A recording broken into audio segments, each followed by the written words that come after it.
யாரா இருந்தாலும் கொஞ்சம் கொஞ்சம் கொஞ்சம் கொஞ்சமா பெருமை வளரும். அல்லாஹு தாலா ஒன்றுமே இல்லை என்று சொல்றதுக்கு என்ன செய்வான்? நீ ஒன்றுமே இல்லை என்று சொல்கின்ற தருணங்களையும் சந்தர்ப்பங்களையும் சாதாரண குடும்ப பிரச்சனையில நின்று அல்லாஹ் உணர்த்துவான். நம்ம அடிக்கிற பெருமைக்கு தானே குடும்பத்திலே, நீ இல்லாட்டி எப்படி, நான் இல்லாட்டி நீ எப்படி பொழைக்கிறேன்னு பார்த்துக்கொள்வோமேன்னு மனைவிட்ட பேசுவோம். நாமே பெத்தெடுத்து புள்ளைகிட்ட பேசிக்கிட்டு இருக்கோம். நான் இல்லைன்னா பிச்சை எடுத்திருப்பீங்கன்னு சொல்லி பேசுற பெற்றோர்கள் இருக்கிறாங்க. சுபஹானல்லாஹ். அல்லாஹ் அந்த மாதிரி சந்தர்ப்பங்கள் எல்லாம் நீங்க புரிந்து கொள்ள வேண்டிய, நம்ம மோதிர யாரோட? அல்லாஹோட. இந்த உலகத்தில் எவரும் எவர் மீதும் தேவையில்லாத அல்லாஹ் தஆலா படைச்சிக்கிறான். ஆனா ஒரு கோஆபரேஷனான லைஃப் அல்லாஹ் எங்களுக்கு அமைச்சு தந்திக்கிறான். என்னாலதான் என்று நம்ம நினைக்கிற கட்டங்கள் என்றைக்கும் என்ன செய்யக்கூடாது, வரவே கூடாது. அதனுடைய ஒரு வடிவம் தான் பேரப்புள்ள வரைக்கும் கொடுக்கின்றது.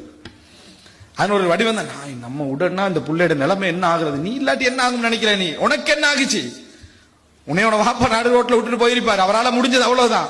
நீ சம்பாதிக்கல, அந்த ரோட்ல சம்பாதிக்கலையா, தேடலையா? அல்லாஹு தஆலா ஒருத்தர் நான் இல்லாட்டி என்ன ஆகுறது எல்லா விஷயத்தையும் வரைஞ்சி கட்டி கொண்டிருக்கக்கூடிய நிலையில ரசூலுல்லாஹ்களும் இருக்கல. பலஸ்தீனை விடுதலை செய்யாம நான் மௌத்தாகிறேன்னு ரசூலுல்லாஹ் கவலைப்பட்டாங்களா?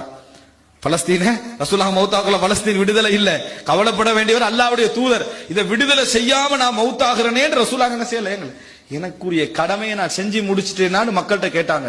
சஹாபாக்கள் பலஸ்தீன் மட்டும் என்னது பேலன்ஸ்ல இருக்குதுன்னு சொன்னாங்க. சஹாபாக்கள் அல்லாஹ்வின் தூதரை எத்தி வைத்து விட்டீர்கள், செய்தி என்னது முடிஞ்சது, அடுத்தது நாங்க கண்டினியூ பண்றோம்.